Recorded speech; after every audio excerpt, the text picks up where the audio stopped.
ndisanatero ndikhale ndikuwapempha apampanda Malawi Electoral Commission kuti atipase uthenga umenewu koyamba mchizungu kenako mchichewa.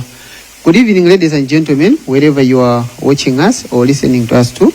The Commission is here again to give an update regarding the processes ensuing after the polling which we had on the 16th of September. Today the Commission has got an update regarding the movement of the results from the constituency centers to the district centers and then to the National Tally Center where we are. And the chairperson will also be giving a declaration from the results that we have received so far. So my humble pleasure this evening to invite the chairperson of the Malawi Electoral Commission. Thank you.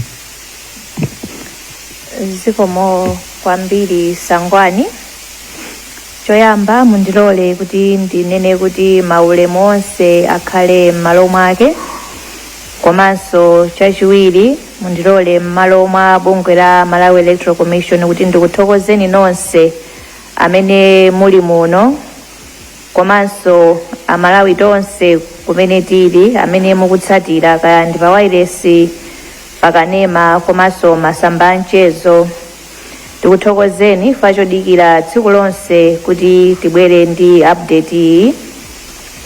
Komanso chifukwa chodikira tinafotokoza kuti tibwera 10 o'clock koma tithokoze kuti munatidikira ndithu pa chifukwa cha chimenechi. Komanso tithokoze mtundu onse wa Malawi chifukwa chosunga bata ndi mtendere pamene tikudikirira zotsatira zathu za chisankho chimene tinachita pa 16 September. Lerolo tifotokozera zinthu zingapo. Choyamba kungodziwitsa mtundu wa Malawi kuti kodi katundu wathu kuchokera kuma constituency Tally Center kufika ku district Tally Center zikuyenda bwanji kuzafika kuno. Komanso tifotokozera zotsatira za chisankho ichi m'madera angapo malinga ndi mmene tawunikira lero. Koma titsindike kuti si zotsatira zonse koma za madera angapo amene takwanitsa kuwunikira pamene tikugwira ntchito imeneyi. Choyamba tifotokozerere kuti kunyamula katundu wathu ntchito ili dakali Ngati ndipo mene imafika 6 koloko madzulo pano. Choyamba tikambeza kutumiza pamakina pachatili ndi ma constituencies athu 229 ndipo tifotokoze kuti 219 akwaniritsa kutumiza zotsatira zawo pamakina. Komanso tifotokozere kuti zotsatirazi mukhoza ndithu kuziona pa polling station monga ndinafotokozera kale. Komanso mukhoza kuziona pa constituency Tally Center ina iliyonse. Pa constituency Tally Center imene amalizitsa ntchito yawo ndiye kuti zotsatira azikhoma pakhoma azimata pakhoma kapena pamalo owonekera. Kupempha kwathu ndiko kuti chonde zotsatira zimenezi musazichotse komanso musazisinthe muzisiye mmene ifeyo tazimatira. Komanso aliyense ndo masuka kupita kukaona kuti akatsimikizire kuti kodi pamalo pano zotsatira zake zatuluka motani. Komanso ma constituencies okwana 217 amene wakwanitsa kuwunikira zotsatira zawo ndipo ma district returning officer akumalizitsa kukonza zotsatira zimenezi. Tifotokozerenso kuti imene imafika 6 koloko lero madzulo makonsolo okwanira 16 akwaniritsa kubweretsa katundu wawo kufika kuno ku National Tally Center. Pamene pandiye kuti tikuchotsera pa makonsolo athu 36. Makonsolo amene akwanitsa kufikitsa katundu wawo ndi Palombe, Nchisi, Kalonga, Chitipa, Kalonga Town, Nkatabe, Balaka, Mwanza, Cholo, Zomba City, Zomba District, Luchenza Municipality, Likoma, Nchewu, komanso Salima. Pamene ntchito imene ikupitirira timafuna kuti tipitirize kupempha mtundu onse wa Malawi kuti malinga ndi mmene tasungira bata ndi mtendere chiyambireni cha ulendo wathu pa nthawi ya kampeni kufika pano tikupempha kuti tiyeni tonse tipitirize kukhala odekha komanso kusunga bata ndi mtendere, ngakhale kuti tili ndi zoyembekezera zosiyanasiyana pa chisankho chimenechi. Tiyeni timangirire umodzi ngati Amalawi. Zisankho ndi mbali imodzi ya moyo wathu, ngati pamene tinasankha kuti tikhala ndi democracy m'dziko muno. Ngakhale kuti zisankho zimabweretsa chimwemwe kapena kukhumudwa malinga ndi mmene zayendera, ndikofunikira kuti tonsefe tisunge umodzi komanso tikhale ololerana. Tiyeni tilemekeze anzathu pamene akusangalala, tiyeni tilemekeze anzathu pamene angakhalenso kuti akhumudwa. Timafuna tifotokozerenso kuti kunachitika ngozi pamene msewu umenewu ndi wa kuchoka ku Nsanje kupita ku Chikwawa. Imene ndi galimoto yathu imene inanyamula katundu osati zotsatira, koma katundu wathu wina amene timagwiritsa ntchito amene amapita ku warehouse yathu ku Blantyre. Wa polisi amene amapereka chitetezo pa galimoto imeneyi avulala pang'ono kumutu. Timafuna tingotsimikizira kuti munalibe ma ballot paper kapenanso zotsatira galimoto imeneyi, ndipo tayikanso chitetezo chokwanira pamene galimoto idakali pamene achita ngozi kudikira kuti akayichotse. Timafuna tikambekonso za constituency returning officer akunkhoma constituency amenewa anayesera kuchotsa moyo wawo tsiku la lero, ndipo mwachisomo cha Mulungu zimenezo sizinatheke, ndipo panopa ali m'manja mwa polisi. Pokhala kuti ntchito kumene kunali sanamalizike, Malawi Electoral Commission yayika ndondomeko kuti tipeze a constituency returning officer ena kuti atimalizire ntchito imene yatsalayo kuti zotsatira zithe kufika ku district council kenako kufika kuno ku Lilongwe. Tikumbutsireko za nkhani ya madandaulo kuti kodi ngati muli ndi dandaulo ziyende motani. Tingokumbutsira anzathu azipani makandideti kuti tili ndi ndondomeko yokhazikika imene mungagwiritse ntchito ngati muli ndi madandaulo. Madandaulo sitika pa Facebook kapena kutumiza pa WhatsApp, mukatere ndiye kuti ife tinena kuti sitinalandire.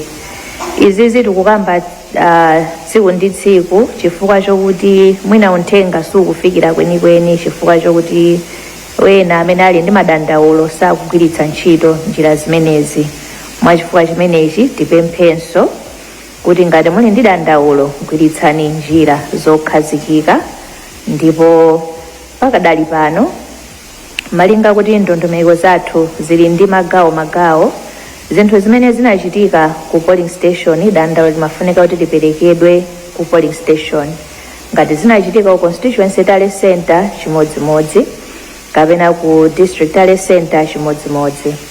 Pakadali pano madandaulo amene tikulandira kuno ku national tale center ndokhudza zotsatira zimene tizikhala kuti tikufotokozera.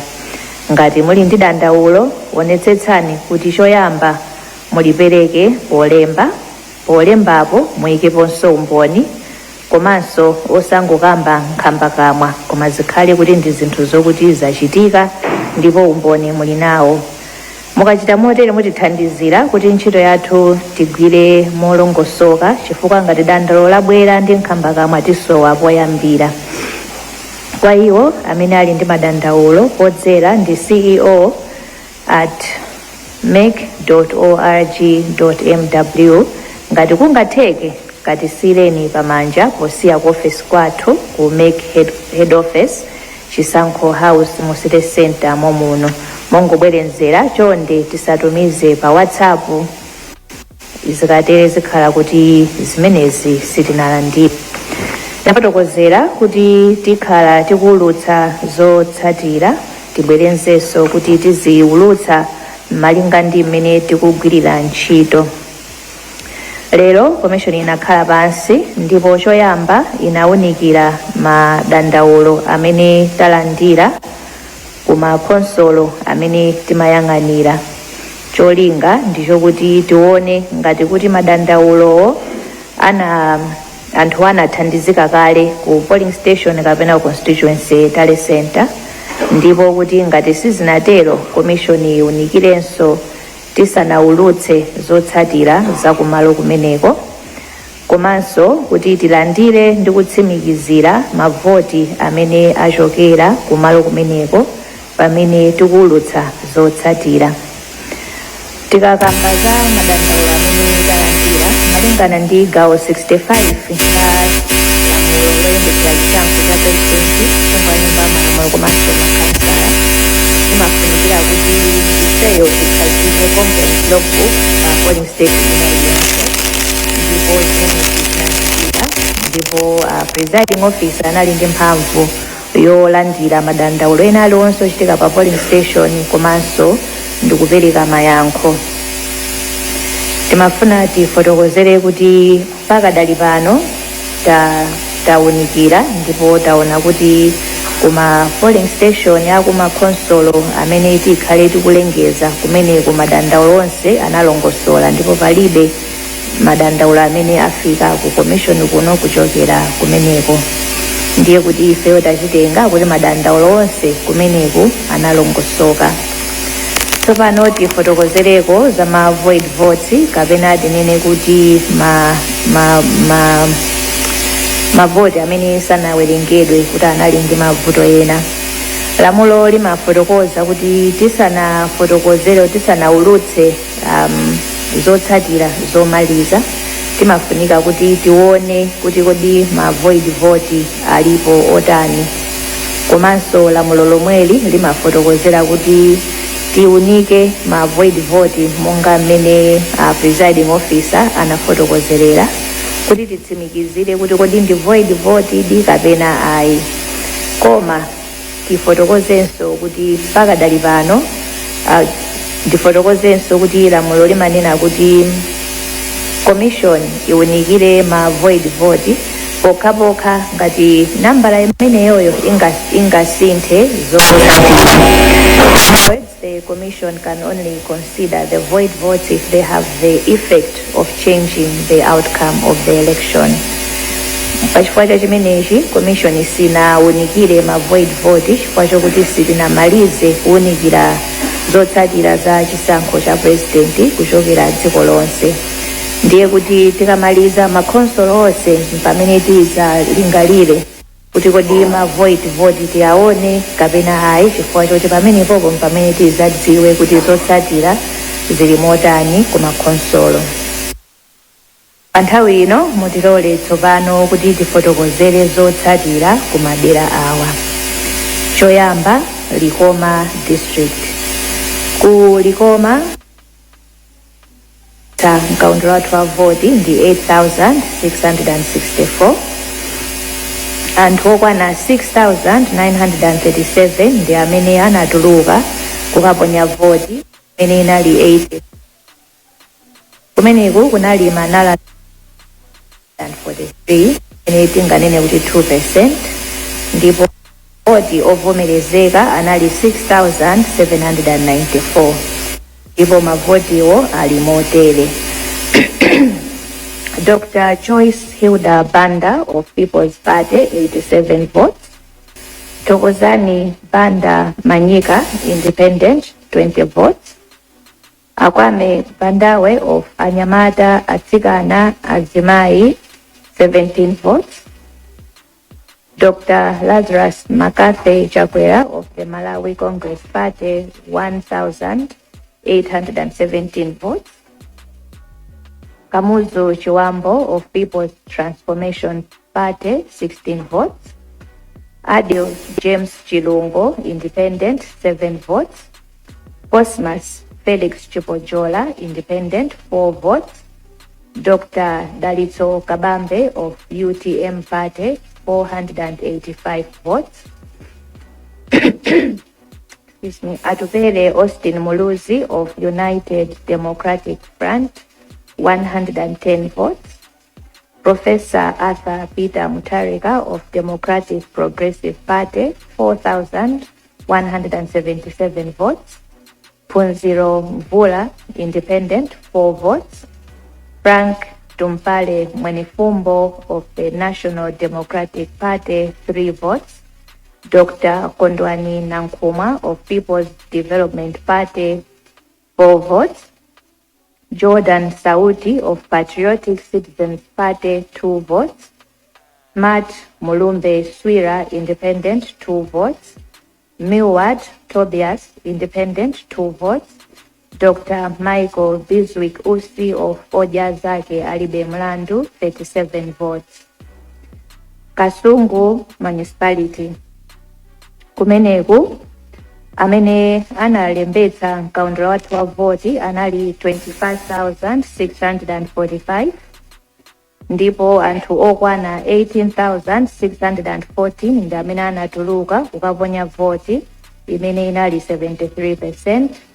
Tinali ndi Manaland void votes 373 kapena tinene kuti 2%. Ndipo mavoti ovomerezeka anali 18,241 amene ayenda motere.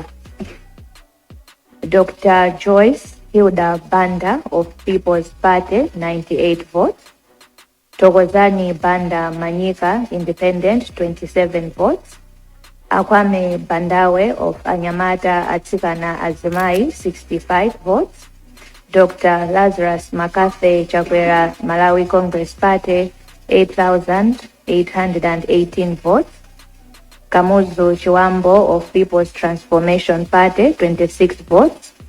Adil James Chilungo, Independent, 9 votes. Cosmas Felix Chupojola, Independent, 12 votes. Dr. Dalito Kabambe, UTM, 1,019 votes. Atupele Austin Muluzi, United Democratic Front, 229 votes. Professor Arthur Peter Mutharika, Democratic Progressive Party, 7,831 votes. Punziro Mvula, Independent, 18 votes. Frank Tumpale Mwenefumbo, National Development Party, 2 votes. Dr. Kondwani Nankuma, People's Development Party, 5 votes. Jordan Sauti, Patriotic Citizens Party, 2 votes. Smart Mulumbe Swira, Independent, 2 votes. Milward Tobias, Independent, 3 votes. Dr. Michael Biswick Usi Ojazake Alibe Mlandu, 75 votes. Luchenza Municipality. Kumeneku, amene analembetsa mkaundula watu wa voti ndi 10,237. Ndipo amene anatuluka kudzaponya voti ndi 8,455, 83%. Tinali ndi void votes 127, imene ili 2%. Ndipo mavoti ovomerezeka anali 8,328 votes amene ayenda motere. Dr. Joyce Hilda Banda, People's Party, 18 votes. Tokozani Banda Manyika, Independent, 6 votes. Akwame Bandawe Anyamata Atsikana Azimai, 9 votes. Dr. Lazarus Makathe Chakwera Malawi Congress Party, 336 votes. Kamuzu Chiwambo People's Transformation Party, 15 votes. Adil James Chilungo, Independent, 3 votes. Cosmas Felix Chupojola, Independent, 6 votes. Dr. Dalito Kabambe, UTM, 232 votes. Atupele Austin Muluzi, United Democratic Front, 81 votes. Professor Arthur Peter Mutharika, Democratic Progressive Party, 7,547. Let me take that again. 7,547 votes. Punziro Mvula, Independent, 16 votes. Frank Tumpale Mwenefumbo, National Development Party, 2 votes. Dr. Kondwani Nankuma, People's Development Party, 20 votes. Jordan Sauti, Patriotic Citizens Party, 2 votes. Smart Mulumbe Swira, Independent, 1 vote. Milward Tobias, Independent, 2 votes. Dr. Michael Biswick Usi Ojazaki Alibe Mlandu, 32 votes.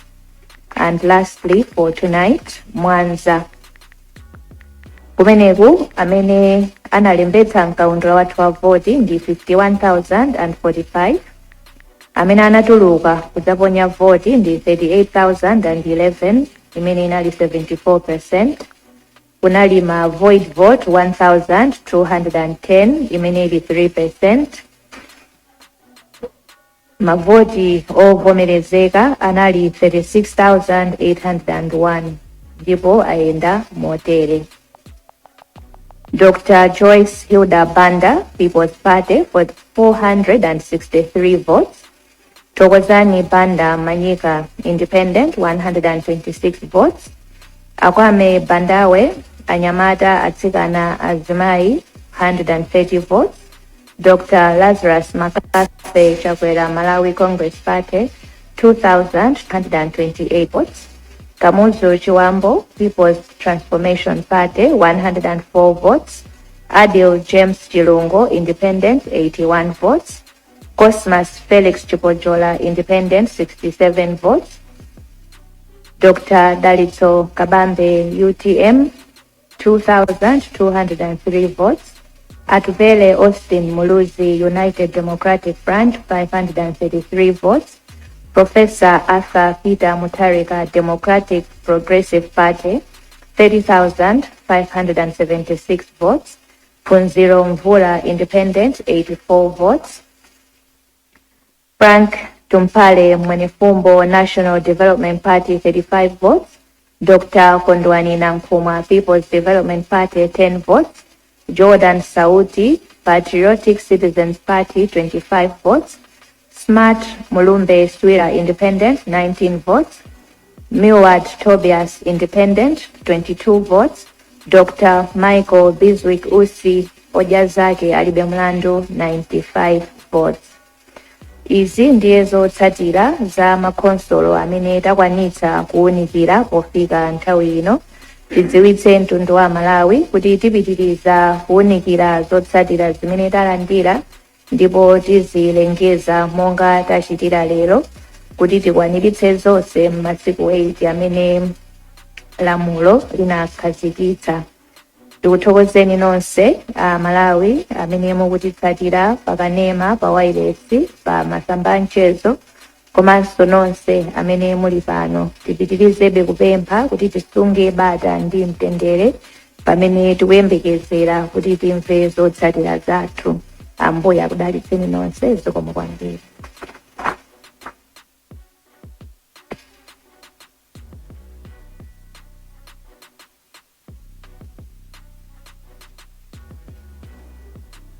So mwambiri hapa mpanda Malawi Electoral Commission. Today I wanted to request for questions from the press. Okay. Anzanga tulankhani ngati muli ndi mafunso ndi mafuna ndikukwaseni mpata kuti mubwere muzafunse. Monga momwe timachitira muja mutchula zina ndiye kumene muchokera ndikufunsa funso lanu. Zikomo kwambiri.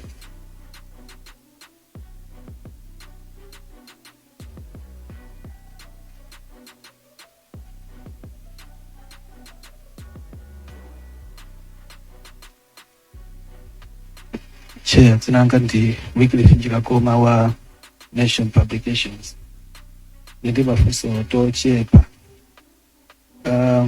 Zotsatira zochokera ku makhansi zambafika dzulo ngana tingo chama 8 o'clock.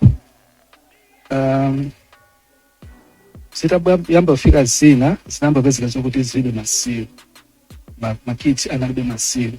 Andi panaperekedwa promise yonena zokuti back ichita print out ma results yo ndikuwapatsa azipani kuti azione koma zatenga almost 24 hours chifukwa zimene zichazo cha ma7 o'clock madzulo ale. Mwina mungotifotokozera ndi chifukwa chani zinatenga nthawi yaitali choncho kuti azipani ambe kupeza ma results. Tikaonanso mene process ikuyendera kuoneka ngati kuti kutenga nthawi yaitali. Ifika kuyambira 8 o'clock apa pano muzatipatsa zotsatira za makhanso 4 amene makhanso onse amene aperesa zotsatira zawo alipo 16 mwina mtatifotokozera kuti sikutenga nthawi yayitali chomwecho bwanji. Linalo ndilo kuti mwina lipite kwa Madam IG yapena mfumu yawo. Presiding officer kama returning officer amene anafuna kuti achotse moyo wawo. Pana mveka pa masamba mchezo kuti amakamba zokuti angalephera kugwira bwino ntchito yanga. Mwina mkafukufuku wanu afotokozera matanthauzo mwina ndilekeze pamene.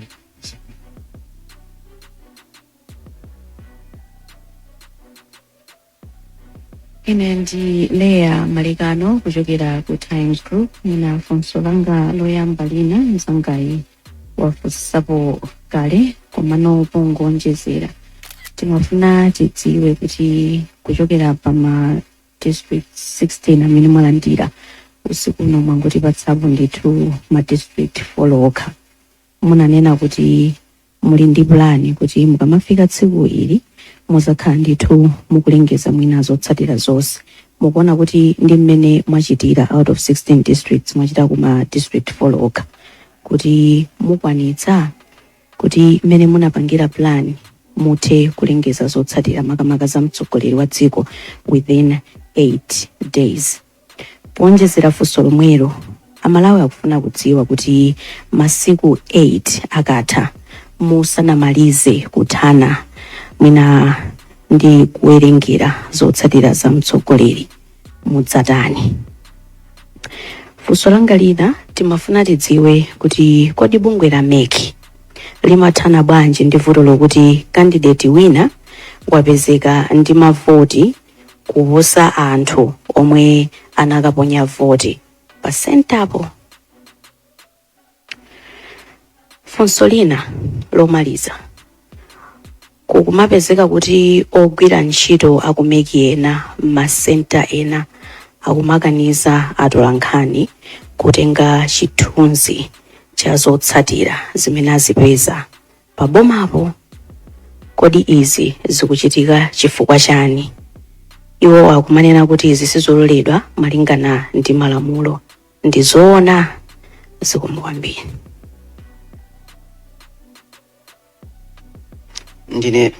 Ndine Kenford Ndima, mtolankhani wa Zodiac.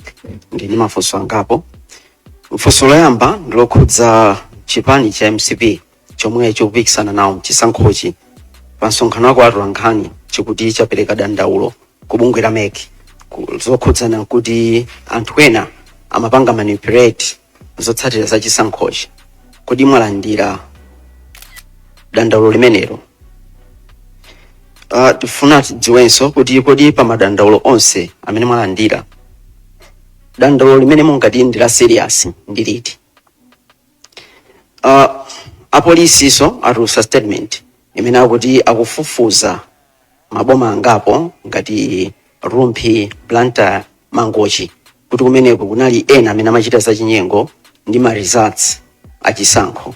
Timafuna kudziwa kuti pamene mukuti mwayamba kuwerenga ndi kuti kumaulutsanso kapena kudziwitsa anthu zotsatira za kumeneko maboma amene wamupitirira kapena muchite motani. Funso lina mafuna mutipatse clarification. Dashboard imene munayika maonetsa zisankho anthu amene aponya voti ngati kuthyolo munaonetsa kuti anthu amene anatuluka kuti aponya voti ndi 71.6%. Koma titawerengera ndi mafomu amene anabwera kuchokera kuthyolo ife tikupeza kuti pali 85.8%. Mwina timafuna kufotokozera. Zikomo. Chair, I'm Smart Chaliga from MBC. We understand there have been cases of figure manipulation in some districts.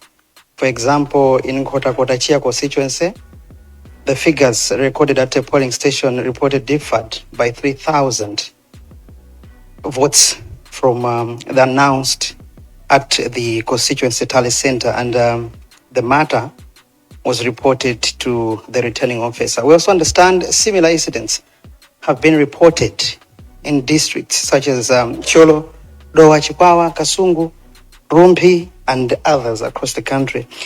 My questions are, what specific measures is Malawi Electoral Commission taking to ensure that manipulated figures do not reach where we are today?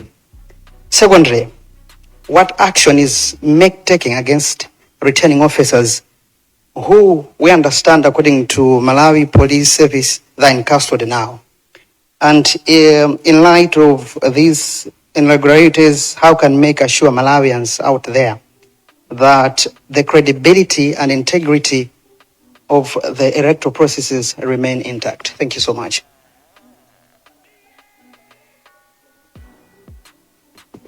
Good evening, Chair. Dzina langa ndine Robert Edward kuchokera ku Luntha TV. Chair, kuli nkhani ya ma dashboard kunjako imene yabwera apparently chifukwa cha amene nyumba zaulitsira mawu zinasankhira kuti mwina ziperekera zotsatira zachisankho zosatsimikizika. Ndimafuna ndimvetsetse kuchokera ku commission kuti kodi chiyembekezo chanu kwa nyumba zoulitsira mawu pamene zidziperekera zisankho zotsatira zachisankho zosatsimikizika kwa Malawi chinali chotani? Did you have a specific fashion imene mukanakonda ngati commission kuti mwina imene yoyo ikhale ndeyo vomerezeka kuti zisankho zotsatira zachisankho zosatsimikizidwa zidziperekedwa kwa Malawi, kapena ndi nkhani ya momwe nyumbazo zikuonera? Zikomombira.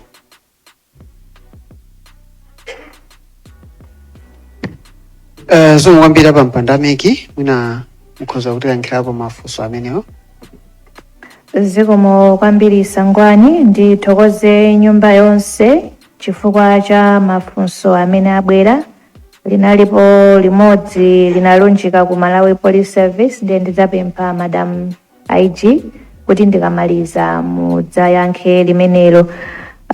Njira goma ndi kuyankheni motere mukaona amene katundu wathu akufikira.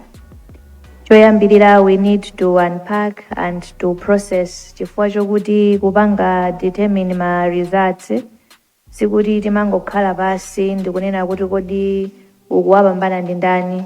We need to go through the documentation imene yabwera and all the information that is there. It needs to be processed. So choyambirira, Secretariat will process it, kena kuzikafika ku commission. There are different stages and aspects that are embedded into our processes. As you can appreciate, I'm sure, ntchito imene tikugwirayi is of national significance. Sitingangopanga zinthu more, allow me to use this word, sitingangopanga more waya. Tikufunika kuti tipange, we need to be meticulous in our processing to ensure tikamabwera ndikuwulutsa kuti zotsatira izi ndizili motere, ndiye kuti tatsatira malamulo monga mmene akufotokozerera. Taona kuti ma processes anayenda moyenerera, ndipo zimene talandira ndi zimene zachokera kumene zinoti zachokera. There are many components that go into the determination of results of an election, and we need to ensure kuti zonsezo tapanga moyenerera. The Commission is mindful, very mindful, that the nation is waiting kuti aliyense akufuna kuti amve kuti zotsatira zayenda bwanji. Koma mukakhala pansi ndikuona anzathu aku parliament anakhazikitsa masiku 8. I'm sure anazindikira kuti ndi ntchito yokuti imadutsa mwambiri, ikufuna nthawi. Ikanakhala kuti ndi nthawi yokuti mukhozongopanga mukatero mwamaliza kanangopereka 2 days. There's a reason why the statutory period is 8 days to ensure that all processes zagwiridwa moyenerera. Madam Malekano, ndipitirize pomwepo kuti tikugwira ntchito kuti tikwaniritse masiku 8 iwo, and chilichonse takhazikitsa motero kuti tikwaniritse.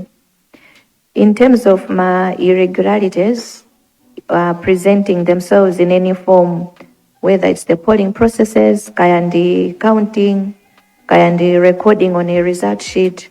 All those are irregularities that the commission has to sit and look at. And when we're sitting and looking at our results for purposes of determination, tikuyang'anira zinthu zonsezo, and the commission has power to correct my irregularities amene apezeka. Koma tikamakamba za ma irregularities and ndiphatikize ndi mafunso ena amene abwera kutsogoloko kuti kwina kwapezeka kuti nambala inapitirira anthu amene analembetsa. Choyambirira, if that happens, it is indeed an irregularity, because per polling station ina iliyonse we have the number of those who are registered, and chiyembekezo ndichokuti amene ataponye voti pamalo pamene popo ndi amene analembetsa. Koma tikamawerengera chiwerengero cha pa polling station, for purposes of this election, tikumbukire kuti tinali ndi anthu ena who were issued authority to vote elsewhere. So zikhoza kutheka kuti if you just look at a number, mwina analembetsa anthu 200 for example, pakuoneka kuti amene aponya voti ndi anthu 220. We should ask ourselves first, could it be that the 20 ndi anthu kuti they were issued authority to vote elsewhere? That's question number one. If it's not that, then we need to find out what happened. Anapezeka kuti anthu ena anaponya voti yoti sanalembetse, kapena pachitika chinyengo, all sorts of variables. Those are the issues that the commission, among other things, that the commission is looking into. Tikamanena kuti tikuunikira zotsatira zathu. Ku ZBS munabwera malekano munafunsa kuti ndizololedwa kuti atolankhani akanizidwe kujambula pa zotsatira zimene zamatidwa pa khoma. Mukakumbukira tinafotokoza kuti wina aliyense ndomasuka kukaona zotsatira zimene zamatidwa pa khoma, motero sizoyenerera kuti munthu aletsedwe kujambula. Ndipo iwo amene akuletsedwa kujambula escalate through our channels kuti tikuthandizireni. It will be best to escalate it nthawi yomweyo. Anthu ambiri nambala ya Sangwani muli nayo, mukhoza muyimbira pompo, because our media, you know that you deal with Sangwani almost on a daily basis. Muyimbireni pompo, tili pa polling station yakuti, constituency tali center yakuti, kumeneku akutiletsa motere kuti muthandizike nthawi yomweyo. Aku Zodiac, as we speak now, sitinalandire dandaulo lochokera ku chipani cha Malawi Congress Party. Chikafika ndiye kuti tifotokozeranso kuti talandira. Munafunsanso kuti kodi dandaulo la serious limene talandira ndiliti. Kwa ifeyo madandaulo ena lonse timatenga kuti ndofunikira. We don't rank the complaints in priority, because Malawi wina aliyense ali ndi ufulu to raise a complaint before the commission if they feel kuti china chake sichinaende monga mene zimayenerera. Pa nkhani ya dashboard, mukumbukire choyamba kuti tinafotokoza kuti ma figures amene akuoneka ndi amene anachitidwa transmit from our biometric voter verification devices. Tinafotokozanso kuti zikhoza kutheka kuti chiwerengero chikhoza kukhala chokwerako chifukwa chokuti pali anthu ena, chifukwa chokuti anakanika to be identified through the device, anagwiritsa ntchito the physical voters register, and would only be able to know tikamaliza zonse. Kusonyeza kuti tinapereka ndithu that statement kuti mukamaona the figures, you must perceive them from that perspective.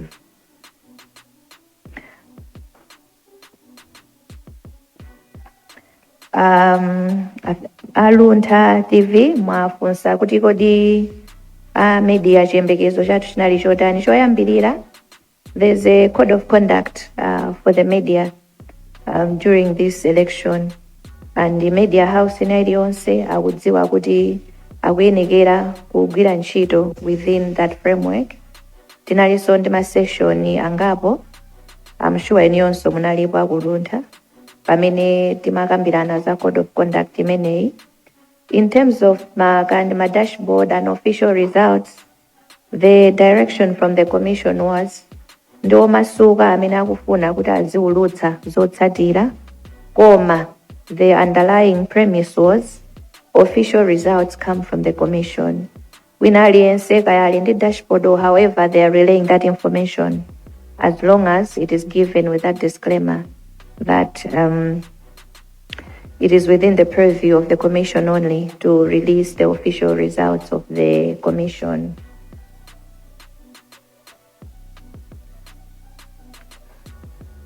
Mungonjezera pa funso limene munafunsa dandaulo kuchoka ku chipani cha MCP.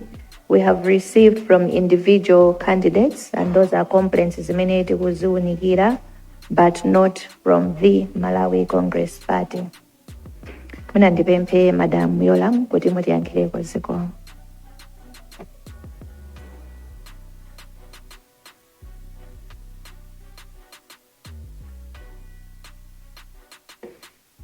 Ziko mukwambiri cheya ndi nyumba yonse.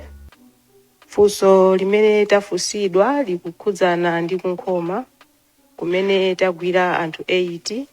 Anthu amenewo tagwira potsatira nkhani imene tikufufuza ya mzibambo amene anafuna kudzipha.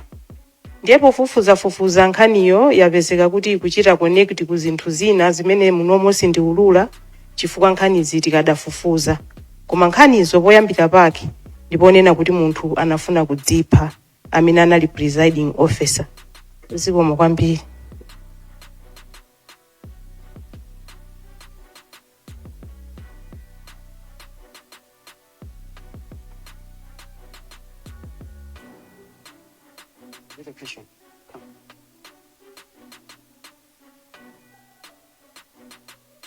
Ziko mukwambiri. Dzina langa ndine Sonkeleman kuchokera ku Mulimi Radio.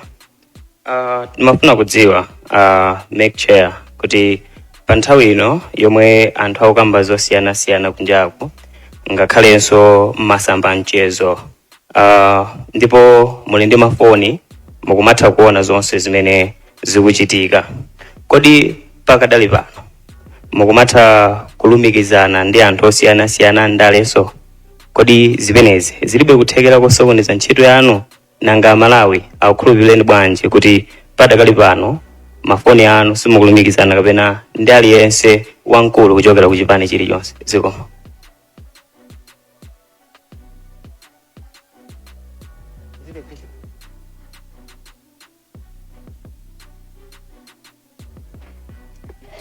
Evening Chair. Ndabweraso ndi funso limodzi. Ine Robert Edward Kulunta TV. Kutengera kuti anthu akumvetsetsa mosiyana mmene ntchito ilili yayikulu. Ena akuti mabungwe ena akudandaula kuti anthu ena amakhala ngati afuna kukukakamizani kuti muulutse zotsatira msanga. Andi akupempha kuti ayi abungwe la Malawi Electoral Commission tisayike pa pressure. Funso langa ndakuti, are you under any pressure from cause that you should release the results within the prescribed 8 days? Thank you.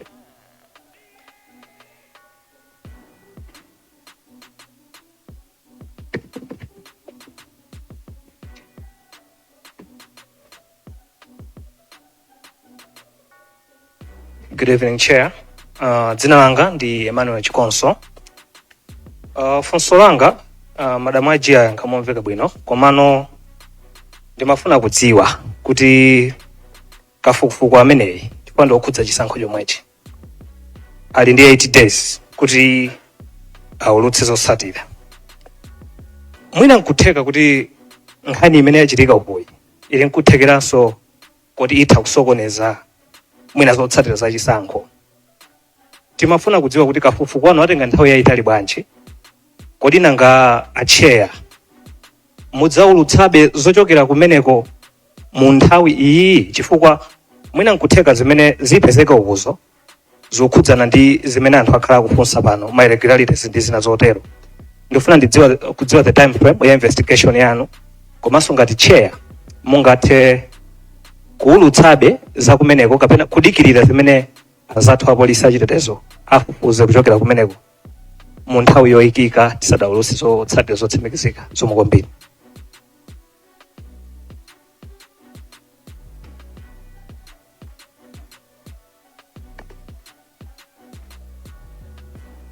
Can I request those that have good questions to come this side? Please. Good evening, Madam Chair. Zina langa ndine Gabriel Kamlomo, nimagwenchito Zodiac.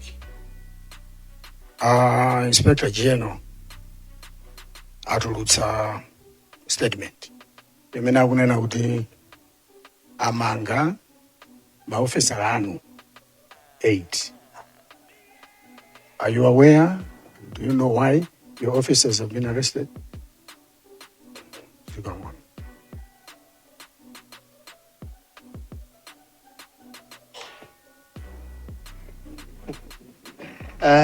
Thanks, Chair. I don't know whether you start with IG starts anything. Okay, we'll request Madam IG to come in and start, then Chair, you respond and conclude everything. Thank you so much.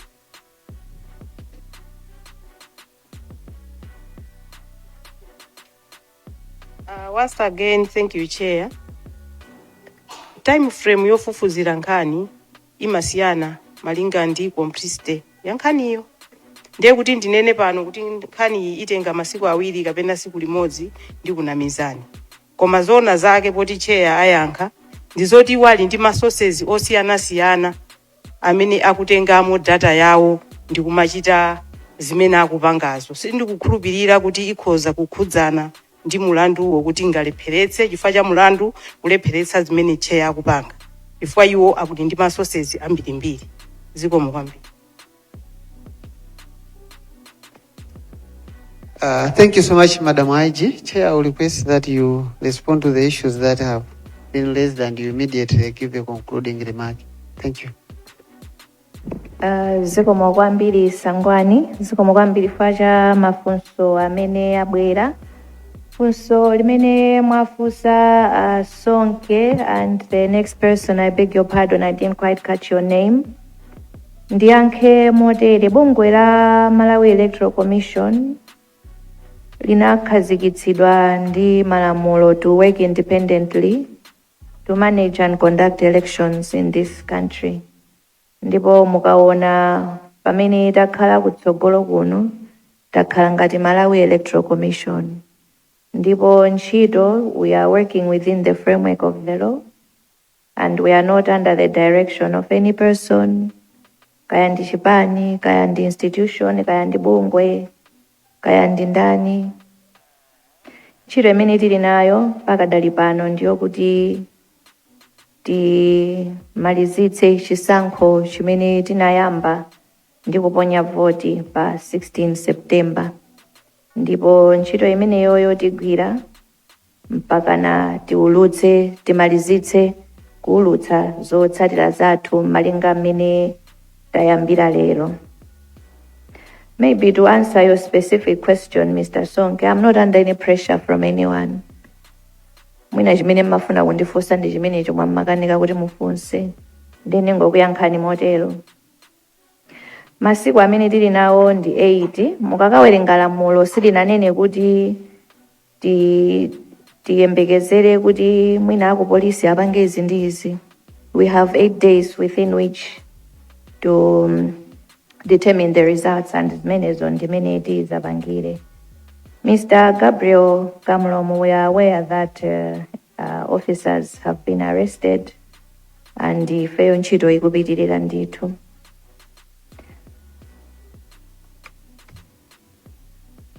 I think mafunso amene analipo ndi amenewo.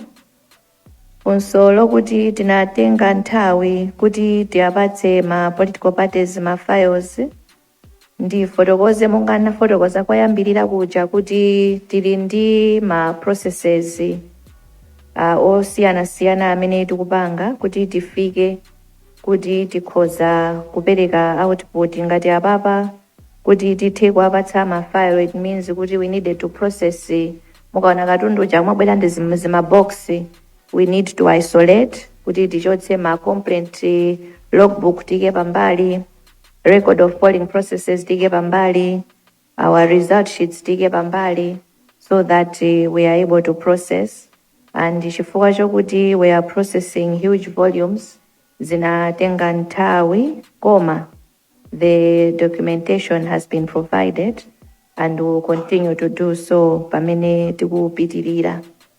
Sangwani munandiuza kuti ndimalizitse, koma ndikuona mayi Malekano ayima pamenepo.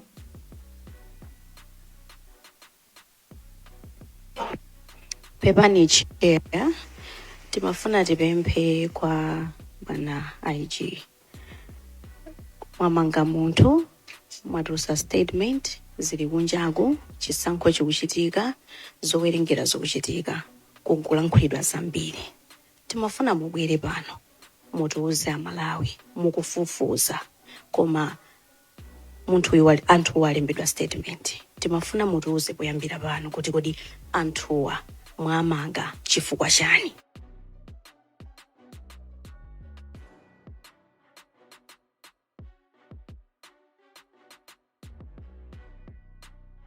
Timafuna Malawi mutiuze chifukwa chimene anthuwa mwamangira, mukufufuzabe zinthu zina.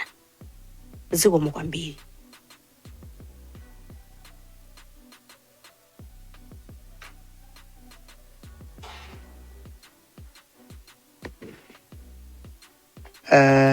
Thank you so much.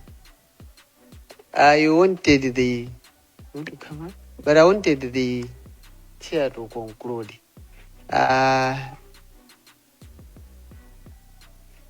Yes, I wanted the chair to conclude because we called for this briefing to give an update regarding the processes that are being handled by the Malawi Electoral Commission. Anything peculiarly coming from the Malawi Police Service, we have to alert it, but we don't want it to be the subject of this event. Malawi Police Service will have a platform to interface with the press. You would understand me in that context. So, Chair, proceed. Zikomo kwambiri Sangwani, ndiloleni amayi abambo kuti tikuthokozeninso chifukwa chakubwera kwanu kuti tipereke update yathu ya lero. Tipitiriza kuwulutsa zotsatira zathu pamene tikupitiriza kuziwunikira, ndipo tizibwera mu nthawi imene tizikudziwitsani kuti tiwulutsenso zimene takwaniritsa kuwunikira mu nthawi imeneyo. Tipitirize kupempha kuti tonse tiyeni tipitirize kusunga bata ndi mtendere pamene tikudutsa mu nyengo iyi, tikuyembekezera kuti tidziwe kuti chisankho chathu chinayenda bwanji. Ambuye akudalitseni nonse. Zikomo kwambiri.